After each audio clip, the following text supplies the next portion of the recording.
a few days before Pesach, and I think it's appropriate to prepare ourselves. And today I want to emphasize about the four sons that are one of the main issues in the whole Haggadah. I'm going to give you a few nice ideas, maybe things you can take notes and write down for yourself, and maybe share with the people you'll be with on Pesach, maybe forever. I have a few Haggadot, and I write things when I hear a nice explanation for something. I write it down, and I have things from years ago, and I see it every year, and I think it's nice. That's what it's about. Okay, so there's a beautiful joke about a little child who came back from school, grade 1, the last day before the Pesach vacation, and he came home, and his father asked him, so how was your day, the last day before Pesach? Surely you spoke about Pesach at school. So the kid said, yes, of course. The rabbi of the school came, and he told us the story of the Exodus, and he says, you know how it happened? There was big tanks that came from the Jewish people, and all kind of army that managed to push away the Egyptians, and they built a bridge over the sea, and the Jews crossed over the bridge. And then when the Egyptians came on the bridge, the Air Force, our airplanes bombed this bridge, and all the Egyptians drowned. The father looked at his son and said, are you serious? Are you crazy? What is this? Is that what your rabbi told you? That's nonsense. So the kid looked back at him and says, you know, I don't want to tell you the real story, because the real story is much more, it's much worse. You know, it's much more far-fetched. There's no, you know, I didn't want to tell you about 10 plagues, you know, blood and frogs and lice and all those things. And then they crossed the sea by splitting it. You know, it makes much more sense what I told you than the real story of what is told in the Torah.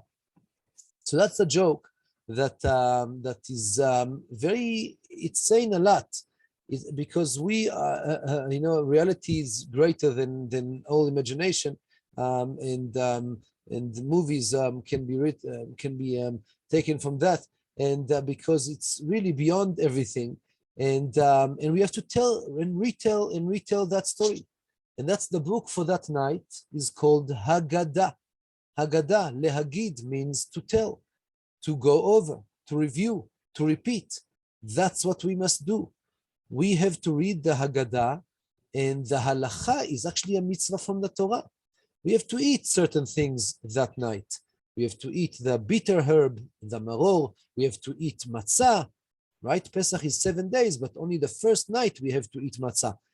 But over and above and separate to all things that we eat, we have to tell the story.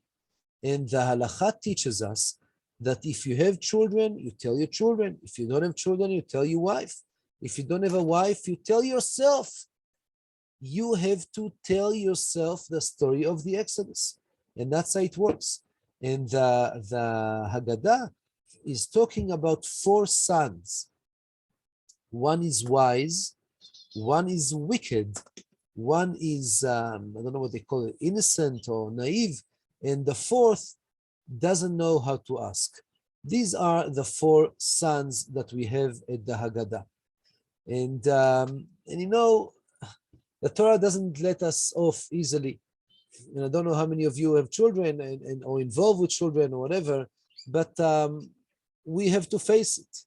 It's the parents' obligation to teach their children and to specifically tell them the story of the Exodus, as crazy as it looks, as far-fetched as it looks. And sometimes we forget what's important, and many people deal with the little details of how much matzah exactly we must eat, and what is the bitter herb, and what is the karpas, you know, this vegetable that we say, is it a potato or is it a parsley? What do we say the blessing of exactly, and all the measurements? And that's not what's important. What's important is what the Torah says, Vehigadeta levincha. You should tell your son that night, that day. What should you say? בעבור זה עשה השם לי בצאתי ממצרים. God took me out of Egypt, me and you and all of us. This is the mitzvah for that night. The challenge is that we have different people sitting with us around the table. And we cannot give the excuse, what can I do? My son is so dumb, nothing comes in, and it's a waste of time talking to him. And you cannot say, my son is so bad that when he hears me start talking about Torah, he runs away from the table. No, it's your obligation to touch each and every person around that table. That's what's important. Each one of them is got its essence. And that's what the words there in the Haggadah, it's beautiful how it's phrased. Chacham mahu omer, Rasha mahu omer. Each one, hu omer, he says, he has got an opinion. And you have to find out what interests him and direct it to the right direction. And more than that, it says there, very strangely in the Haggadah, that there are 4 sons. And what is the wording? Echad chacham, echad rasha, echad tam. Why telling me all this? You should say 4 sons, wise, wicked, naive, and whatever, and no one doesn't know what to ask. Why are you saying one? Why giving the number 1 between them and all the time? And surely if you want to say the numbers, then give the numbers correctly. First one, chacham, second one, rasha, third, tam. Why do you say the word 1 4 times? Beautiful idea. It's a beautiful idea to remember that each child is one. Each child is the only one, unique and separate in the whole world. Each child is a whole world on its own. And it's not like bread that you buy, that all the loaves of bread look the same. In my understanding, it's more like the challah that we make. The challah that we make on Friday. I told you I love the smell in the house when my wife makes the challah, but I also always think to myself, in a few hours, it's going to be Friday night, and we're going to eat the challah my wife made. How is it going to be this time? What's going to be the size? What's going to be the taste? What's going to be the structure? Each time it's different. So too our children. Each one is different. And you cannot talk about your children, but each child on its own. Each child is a whole world. And we have to educate him according to what suits his neshama, his soul. That's what it's about. And actually those 4 questions or 4 different approaches for different sons is not an invention of the Haggadah. It's way before, it's in the Torah. The Torah, interestingly, doesn't give them in the same order as the Haggadah. In the Haggadah, we have the Chacham, the Rasha, the Tam, and Shelo Yeda Lishol. But the order of them in the Torah is different. The first one mentioned in the Torah, without saying the name Rasha, wicked, it says the verse that the Haggadah quotes for that wicked person, V'haya kimun lechem lechem, ma ha'avodah azot lachem. What is this work for you? No, he's not one of you. He's Rasha, is looking down on you, he's separating himself. It's no wonder that he's called the wicked one. But this is the first one that the Haggadah, the Torah speaks about, not the Haggadah. And which is the second one that the Torah speaks about? The one who doesn't know how to ask. It says in the Torah, you should open up and you should tell him the story of the Exodus. The third in the Torah is the Tam, the innocent, the naive. He asks, what is this? Mazot. And only the last one, the first 3 are in the book of Shmot, Exodus. Only the last one, the Chacham, the wise son, is in the last book of the Torah, Deuteronomy, in the book of Dvarim.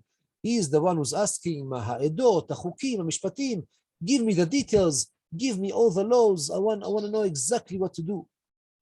That's the last son. And it's interesting that the Haggadah changed the order of things, because the order in the Torah is the wicked, the one who doesn't know how to ask, the innocent, and only then the wise. Why does the Haggadah changes the order of things?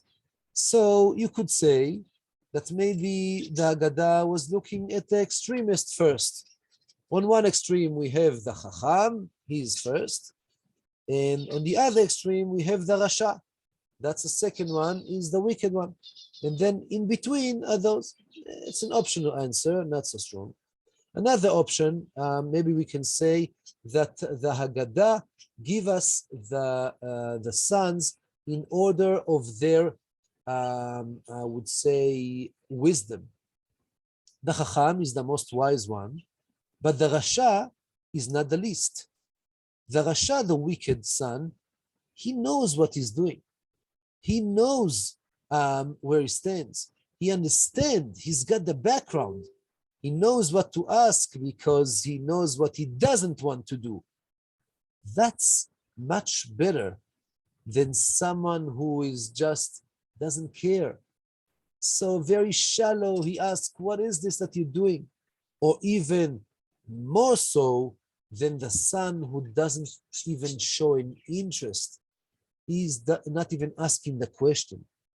And talking about myself as a teacher, I told you I teach the whole day. The whole day I teach for conversion, and I teach in the Israeli army. And I don't want to say bad things about this course, which is an amazing course in the Israeli army, but the truth must be told that some of my students are not there to learn anything. They are coming just because it's a beautiful break from the unit in the army. It's a nice break. They change scenery, they change the atmosphere. They go and they enjoy what we offer. Now, they don't listen. As a teacher, it is much easier for me to have a conversation, to have a discussion, to have some kind of a talking with someone who gets upset and asks you questions, although he's very much against you, he's the wicked one, but at least he asks. If I'll be good enough, I'll be able to reach his soul and convince him otherwise. But if someone sits in my class with his hands like this, and his legs also closed up, and his mind is not with me, then I have no chance to get to him. That's what the Torah says. The Torah says this is the most difficult and maybe the one I need to work on the most. We have the Haggadah teaches us that we have to put an effort in him more because he doesn't even ask. We have many explanations to these things. The Rabbi Milubavitch, the Lubavitcher Rebbe, he says that when you talk about the four sons and we call each one, is because each one is connecting to the Creator, to the one and only God. They all have connection to God. The Hasidim love this idea that there's no such thing as a wicked son. Each one has got some goodness in himself. There's a beautiful joke that I like to share, explaining this idea, saying that there was once a shopkeeper that was selling things, and once there was a buyer who came to buy something, and this shopkeeper took him outside. Let me show you something funny. Let me show you something cute. And there was a boy, a child, sitting there in a corner, very much with torn clothes. And the shop owner, he says to let me show you something nice. You're gonna love this.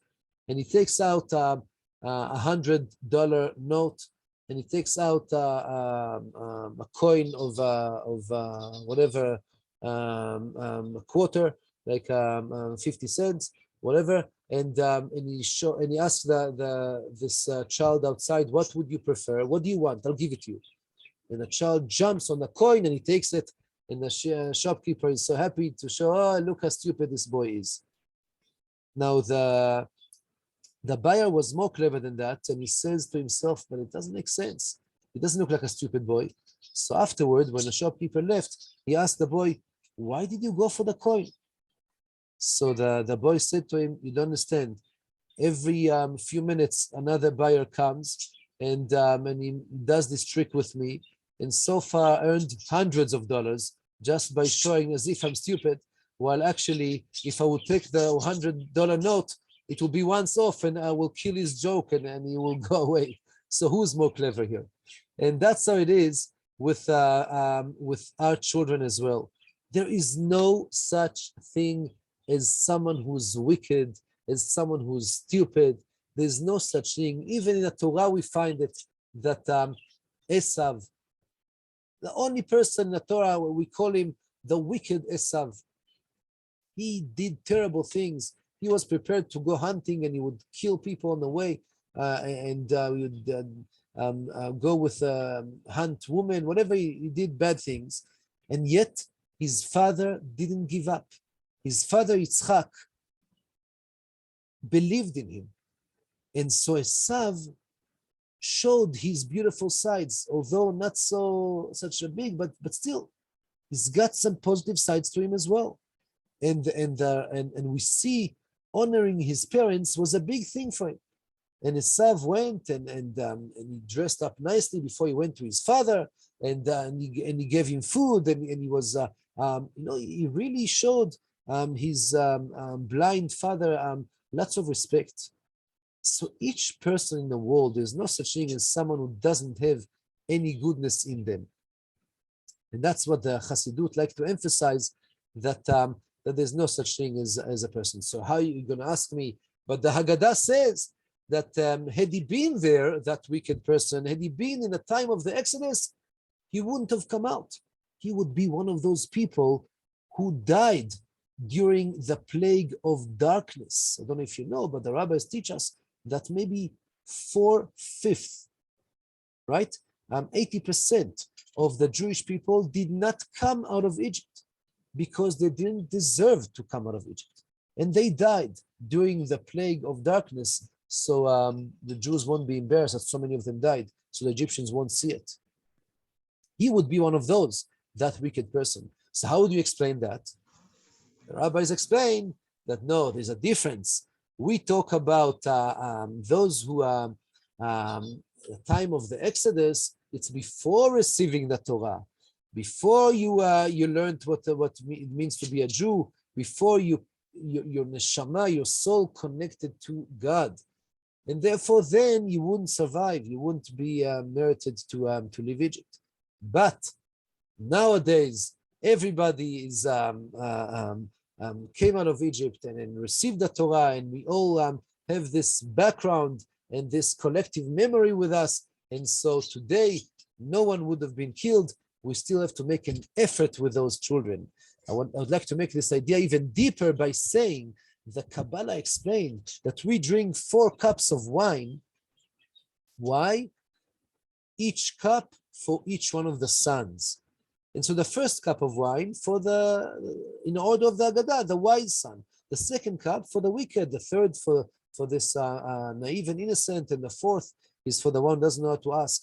But what's interesting to note, that which is the most important cup of wine that we drink, and we talk a lot over it, that's the second cup. The second cup of wine is the cup of wine that we say the whole Magid, that we say the whole story, as if we make so much effort with that person that we call the wicked. We don't give up. We make the effort more. With the wise son, we don't need to make so much effort. He's with us. We're going to teach him. We're going to tell him. We're going to give him something to read. It's going to be okay. But we have to make a lot more effort with a wicked son, and we don't give up on him. Another even deeper idea, beautiful idea, the wording of the Hebrew there in the Haggadah, that we come to get upset with that wicked son. It says, Af ata hakhe et shinav. What is this expression, hakhe et shinav? the rabbis, the Hasidim, they like to play on words, and they take the word shinav from the word shin, the letter shin. Take out the letter shin from the word rasha, right? In the middle of the word rasha, we have the letter shin. Take out, you are left with reish and ayin. Reish and ayin make the word rea. Rea is a friend. Rea is a friend. We have to take out the idea of the wicked that is hopeless and there's nothing we can do. No, he's a friend. There is a way. If only we find the way to his heart, we'll be able to bring him up high again. Someone ask a question? Maybe they will remember what they learned later. Okay, I think it was a long time ago. I forgot what it's about. If you want, you can ask again. So another idea, again, going even deeper, I hope you're still with me. Lots of rabbis explain it's a beautiful idea that we look at the four sons not as four different individuals, but as four sides within me. Each one of us contain and will have in them the four sides, the four different kinds of sons. So we have in us the Chacham, we have in us a side that want to go up and elevate and connect to God and to holiness and to wisdom and to awe of God.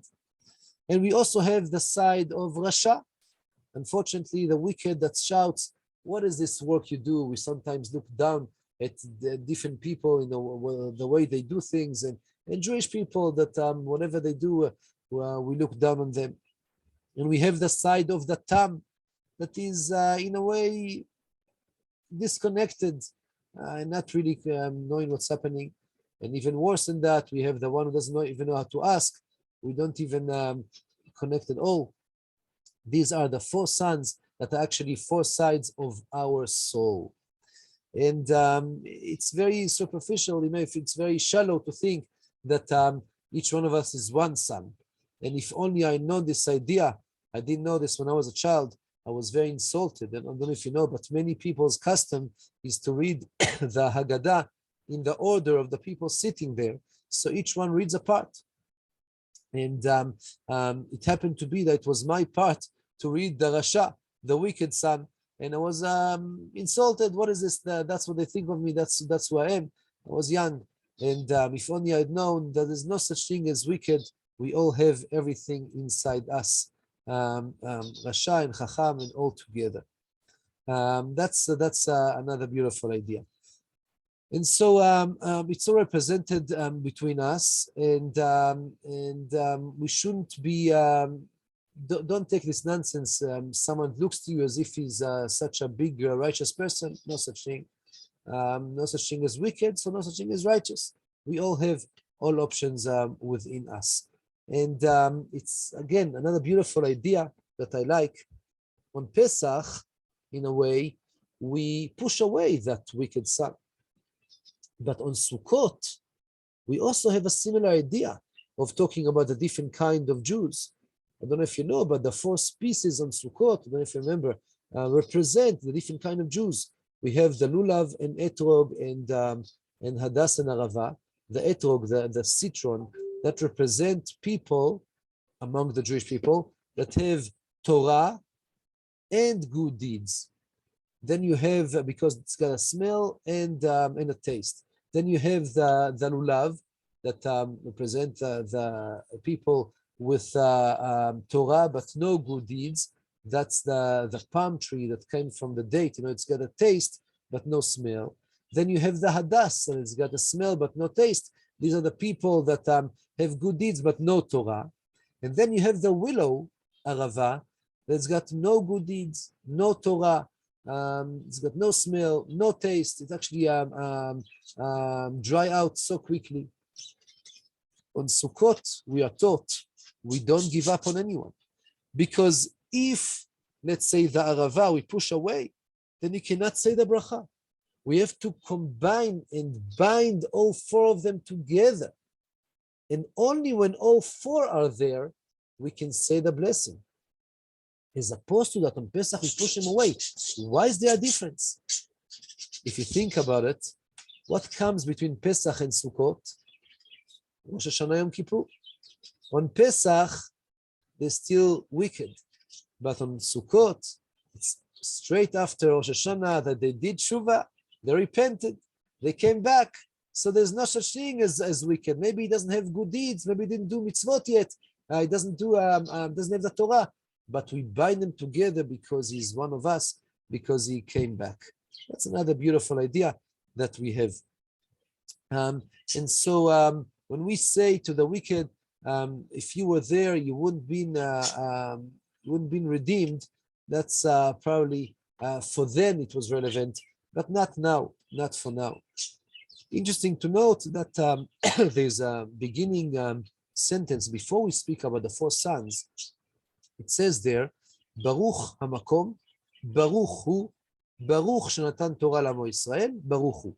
The word Baruch, blessed, appears 4 times, and that's for each one of the 4 sons. Each one of the 4 sons is Baruch. He is blessed, and he is one. Echad Chacham, Echad Rasha, Echad Tam, they are all one. The common denominator, and that's the last idea for tonight, before I go to some practicality. The common denominator of all 4 sons, as much as they are so different, the common denominator is that all 4 of them are sitting here with us at the Seder table. Rabbis teach us, again, a very beautiful idea of Chabad, that there is a 5th son. In the last few generations, we have all those Jews that are so far removed and far away from Judaism, they don't even know it's Pesach coming. They are the one that are the big problem for us. That's the biggest problem. All 4 sons, they all sit here with us at the Seder table. But we have the 5th son, all those Jews that are not even here. I think it's our obligation to try and think. Who can we think of? Many converts that I met all over the world. I saw amazing phenomena that converts are the ones that were holding together communities, Jewish communities. Converts are the ones that were holding together Jewish families. The families that were so far removed, and it was the converts that learned Judaism properly and correctly and without any stupid ideas in their heads. They are coming, I would almost say naively, but it's not naive in a negative sense. It's a very beautiful way and pure. That's what I mean, naive. Innocent or complete. Tam in Hebrew, tamim is complete. And they come and they bring Judaism. Converts are the ones that bring Judaism back to communities, remote, faraway communities, and faraway families. And I think maybe you can think of Jews that you know as neighbors or as family members that we need to try and make them come closer and come back to Judaism. Hashem saved your soul.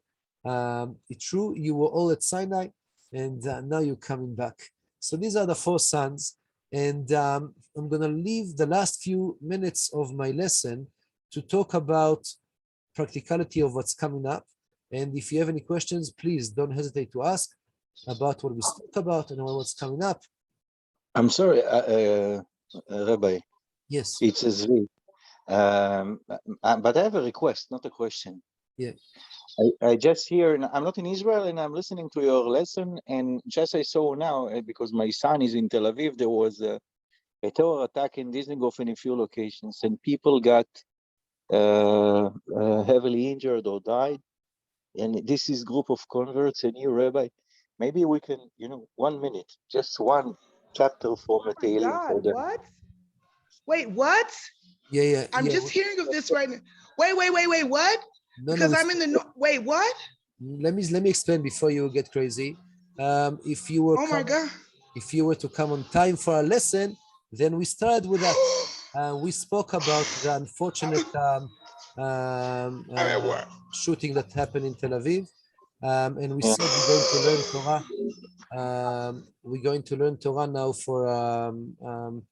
for their soul, and for those injured people. I don't know what the condition is, and that's what we learn Torah for. And we can say Tehillim afterward, but I don't want to. I only have 7 more minutes, and I want to talk about what's practicality for Pesach, and we'll talk about a few more things. If you have any questions for Pesach, please ask. Otherwise, I'm going to say a few things. Remember? I had a question. Okay. Can you please just explain Kol HaMoed properly? Like everybody gives me a different explanation, but can you explain Kol HaMoed like one way? Chol HaMoed are two what looks like contradicting in terms. Chol in Hebrew is ordinary. Moed is a festival. Chol HaMoed is a combination of a festival and ordinary day. Let me explain. We have the first day Pesach and the 7th, last day Pesach. That is like Shabbat. We don't drive the car. We don't start a new fire. We don't write. Like Shabbat, 99% like Shabbat. That's called Yom Tov. That's the first day Pesach, the last day Pesach. The first day Sukkot, the last day. That's how it works. In between, the days in between the first and the last day, they are called Chol HaMoed. And Chol HaMoed are the days that we can do whatever we have to do. Don't say to yourself now, oh, now I'm so busy, I have to work. On Chol HaMoed, I don't have time, so I'm going to write a letter to that Department of Home Affairs, and so the Ministry of whatever, I have 4 months to write them a letter. On Chol HaMoed I have time, I can do it. No, we are not allowed to do things that we can do them not on Chol HaMoed. But whatever we cannot do outside of Chol HaMoed, we can do. So, for example, we can drive the car, we can light a fire, no problem, but for a good reason. So if I gave you the example in class that if I water my garden every 3 weeks, then I'll make sure that it will not be on Chol HaMoed, because I can do it before and after. But if I water my garden every 2 days, then I have to do it on Chol HaMoed, because if 7 days pass, then everything will die. Then I can do it on Chol HaMoed. So that's the halacha term, davar ha'aved. Something you're going to lose out by not doing it, then you can do it. That includes going on hikes, going on tiulim, doing fun things, because the whole family is together, and it's fun to do things that on Chol HaMoed, we can do that. That's the expression Chol HaMoed. Before Pesach, we have to make sure there is no chametz. But people mistakenly think that dust is chametz. Not true. We don't have to clean the light bulbs and in between the tiles. No, people shouldn't get crazy. Much more important to prepare yourself spiritually for the festival, because that's, can you see my hand? Size of a matchbox, that's the size of chametz that is really considered to be something that we shouldn't keep in the house. And even that, you annul it and you say, I don't care about it, and you throw it away, then that's fine. But smaller than that, crumbs are not chametz. The only time we have to be careful of crumbs is, let's say you learn from a book every Shabbat, and then some crumbs came into the book. Don't take that book into the table where you eat the Pesach meal, so crumbs won't fall into your soup. Okay, that's the only time. But if you clean that book before Pesach, then cleaning the book is not, it's a 3-second thing. Then it's clean and you can use it on the table. Other than that, other books that you didn't bring to the table and you didn't eat next to them, you don't have to clean those books. Remember, what's important is the spiritual preparation for Pesach. I suggest to go over, for example, what I spoke today. I gave you a few examples of things you can share with the people you'll be with on Pesach, and if you're with no one, you share it with yourself. You go over those ideas that we spoke about, and that's important. Next Thursday, we have to do bdikat chametz, but before that, mechirat chametz. We sell the chametz. We sell the chametz through the rabbis. You can do it on the internet. You write mechirat chametz, and you find whether it's through Jerusalem Rabbinut or through Tzohar organization, whatever it is, or you can go to the rabbi in your area and you ask him if you can sell the chametz through, not to the rabbi, through the rabbi to a non-Jew. That's something we do. If you want to use any of your utensils from your kitchen, you have to kasher them. You go, you ask me questions. Please don't be shy. You want to kasher some pot or cutlery or whatever, ask me how it's done and I'll tell you. I don't have time now. But otherwise, use disposable or have special things for Pesach. We spoke about mechirat chametz. We spoke about the search for the chametz next Thursday night, like last rehearsal before Pesach. And then on Friday morning, we're going to burn the leftovers chametz. And from the morning, we're not allowed to eat any chametz. By the way, we don't eat matzah that day either. And we start preparing for the Seder, last cleaning and prepare. Buy yourself Haggadah. Do yourself a favor. You buy Haggadah, something in the language you understand, something with explanation, something with details. You buy it once, it's going to be good forever. You buy the Haggadah.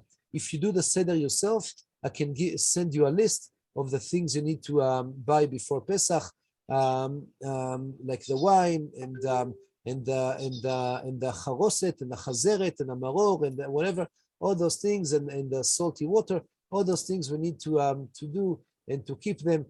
So we'll have a proper Seder. Try to be with someone else, but if not, you can do it yourself. I'll guide you, no problem. May we all have Pesach kasher v'sameach. No more piguim, be'ezrat Hashem. No more bad things like that, and only happiness and Pesach kasher v'sameach. Thank you all. Amen. Toda Thank rabba. you, Rabbi. Amen.